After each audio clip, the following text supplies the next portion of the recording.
All right, redoing all this. Pain in the neck. These things do fill up. Gonna try to do something different maybe. You know, I decided I'm gonna put this extra piece here at the beginning, but what I think I'm gonna do is I'm gonna put a paver in there, which will raise these things up.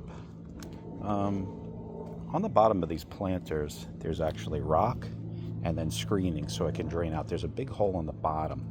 I think if I get the right paver with like the ones I actually own already, they're kind of like a fake brick stamped, it may work and allow the water to dissipate.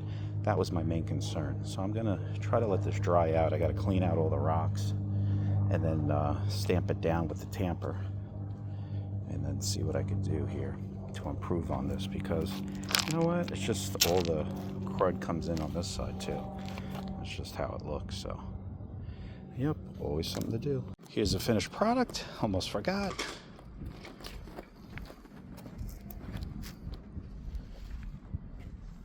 Did those two already. Working on this. I picked up this guy at Home Depot.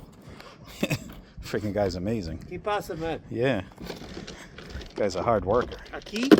Yeah. Hey, not bad. So this is what we did. We actually purchased some, I actually have these up top as my pavers. And the reason why I went with this is because the hole will be right in the middle. It'll be a nice channel for the water to get out. So sometimes what was happening is too much water. Sometimes these would fill up because it could not drain out.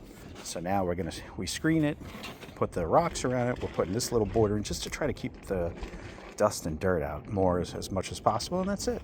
We're on to the last one. That was quick.